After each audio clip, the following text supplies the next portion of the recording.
सांप्रदायिक भजन संस्था कणकवलीच्या वतीने सालाबाद प्रमाणे एक उपक्रम आम्ही सेवाभावी असा उपक्रम आम्ही तालुक्याच्या भजन संस्थेच्या वतीने प्रत्येक वर्षाला घेतो. अनेक वेळ भजन स्पर्धा, त्याच्यानंतर वाद्य स्पर्धा, सोलो वादन, त्याच्यानंतर गायन स्पर्धा, अशा विविध प्रकारचे आम्ही कार्यक्रम वर्षानुवर्ष घेत असतो. याच्यापूर्वी अनेक प्रकारचे कार्यक्रम सामाजिक, त्याच्यानंतर आपत्कालीन मदत करणे असेल किंवा ज्यावेळी कोरोनाचा काळ होता त्याच्यामध्ये जे आमचे चाहते लोक किंवा गरीब भजनी बुवा यांची परिस्थिती आज अगदी म्हणजे हे आहे, अशा प्रकारच्या भजनी बुवांपर्यंत पोहोचून त्या परिस्थितीत सुद्धा आम्ही आमच्या तालुका भजन संस्थेच्या वतीने सगळ्यांना मदत करण्याचंही काम आमच्या संस्थेच्या वतीने केले आणि 2009 पासून ही रजिस्टर भजनी संस्था आमची कार्यरत आहे. 2009 पासून आजपर्यंत अगदी सेवाभावी कार्यक्रम जेवढे शक्य आहेत तेवढे आम्ही करण्याचा प्रयत्न या माध्यमातून करतो. आणि यावर्षी एक आगळा वेगळा कार्यक्रम ह्या माझ्या भजन संस्थेच्या वतीने आम्ही करण्याचं निश्चित केलेलं आहे. तर तो असा कार्यक्रम आहे की सध्याच्या 2020च्या भजनामध्ये आमने सामने जी भजनं होतात त्याच्यामध्ये भारुडं सध्या थोडीशी बाजूला होत चालली आहे, कारण वेळेअभावी. कारण गजरामध्येच जास्त मनोरंजन होतं आणि नंतर भारुडं होत नाही किंवा पब्लिक सुद्धा तेवढा वेळ थांबत नाही. म्हणून आपल्याला आपला जर धर्म टिकवायचा असेल, आपली संस्कृती जतन करायची असेल, आपल्या पुढच्या पिढीला जर आदर्श द्यायचा असेल तर आपल्याला पुराणातले दाखले, ग्रंथ, ह्या ज्या सगळ्या गोष्टी आहेत त्या कायम अबाधिअबाद ठेवणं ही आपल्याला खूप हिंदू धर्माच्या दृष्टीने खूप गरज आहे. कारण ग्रंथ जर सुरक्षित राहिले तर आपण राहणार आहोत. कारण ज्याला ग्रंथ कळला त्याला संत कळला आणि ज्याला संत कळला त्याला भगवंत कळला.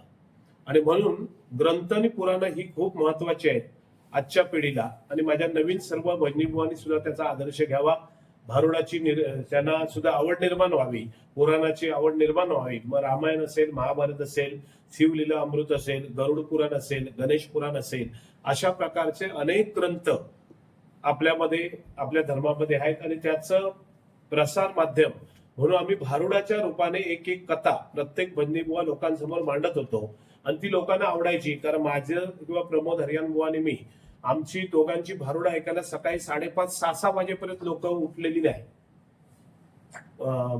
याच्यामध्ये पडेलला तानवडे वाडी या ठिकाणी सकाळी महिला विहिरीवरती पाणी भरत होत्या आणि आमची भारुडं चालू होती. त्या पाणी भरताना त्या ठिकाणी आनंद घेत होत्या. म्हणजे सांगण्याचं तात्पर्य की अशी परिस्थिती पूर्वी होती. आज काय झालंय, गाड्या झाल्या प्रत्येकाकडे, आता वेळ कमी आहे, त्यामुळे माणसं जास्त वेळ थांबत नाही. आणि म्हणून आमचा हा एक प्रयत्न आहे माझ्या कणकवली सांप्रदायिक भजन संस्थेच्या वतीने की त्या भारुडाची आवड पुन्हा एकदा निर्माण व्हावी आणि नवीन बुवांना पण ते वाटावं की आपण एक तरी भारुड आपण म्हटलं पाहिजे. यासाठी हा दृष्टिकोन डोळ्यासमोर ठेवलाय आणि निमंत्रित आम्ही चांगल्या प्रकारचे भजनी बुवा तालुक्यातले आम्ही या ठिकाणी 10 बुवांना निमंत्रित केलाय. त्याच्यामध्ये 9 बुवा हे पुरुष आहेत आणि 1 स्त्री आहे. असे 10 बुवांना आम्ही वेगवेगळ्या कथानक घेऊन त्या ठिकाणी भारुड म्हणण्यासाठी आम्ही निमंत्रित केलेला आहे. आणि हा कार्यक्रम आमचा 9 तारखेला रविवारी सकाळी 9 वाजल्यापासून नांदगाव तिट्टा ब्रिज खाली हा कार्यक्रम, भव्य दिव्य कार्यक्रमाचं आयोजन त्या ठिकाणी आम्ही केलेलं आहे. त्याच्यामध्ये हिंदू जनजागृती या माध्यमातून सुद्धा आमच्या काही गोष्टी त्याच्यामध्ये आम्ही चांगल्या प्रकारे आपले सर्वांचे आधारस्तंभ सन्माननीय पालकमंत्री नेतेजी राणे साहेब यांनाही आम्ही या ठिकाणी निमंत्रित केलेलं आहे की साहेबांनी सुद्धा आमच्या या कार्यक्रमाला यावं. आणि तशा प्रकारे साहेबांनी सुद्धा आम्हाला त्या ठिकाणी निश्चित येतो म्हणून सांगितलेलं आहे. कारण आज पालकमंत्री सुद्धा ज्या पद्धतीने ह्या तालुक्यामध्ये, ह्या जिल्ह्यामध्ये आणि मतदारसंघामध्ये आणि राज्यामध्ये जे कार्य करतायत, अल्प अवधीमध्ये त्यांनी संपूर्ण महाराष्ट्रामध्ये की एखादा पालकमंत्री कसा असावा, मंत्री कसा असावा हे त्यांनी छाप उठवलेली आहे आणि त्याचा आम्हाला सार्थ अभिमान आहे, गर्व आहे. आणि म्हणून आम्ही पालकमंत्र्यांना सुद्धा निमंत्रित केलं की साहेब तुम्ही आमच्या या कार्यक्रमाला भेट द्यावी आणि 100% पालकमंत्री साहेब सुद्धा या कार्यक्रमाला येणार आहे. तर आपण सुद्धा या माध्यमातून आमच्या या कार्यक्रमाची प्रसिद्धी करावी आणि संपूर्ण ह्या भारत देशामध्ये आणि महाराष्ट्रामध्ये आमचा हा कार्यक्रम पोहोचला पाहिजे ही अपेक्षा मी माझ्या सर्व पत्रकारांकडे मी करतोय. कारण हा अतिशय भावनिक हा विषय आहे आणि समाज प्रबोधनाचा विषय आहे. त्याच्यामुळे तुम्ही सर्वांनी आम्हाला मोलाचं सहकार्य या माध्यमातून करा असं तुम्हा सगळ्यांना मी या ठिकाणी आव्हान करतो आणि आपल्याला विनंती करतोय की अशा प्रकारचं माध्यम आपण म्हणजे लोकांपर्यंत पोहोचवावं आणि त्यासाठी सहकार्य तुमचं लाभावं यासाठी मी आपल्या सर्वांना निमंत्रित केलंय.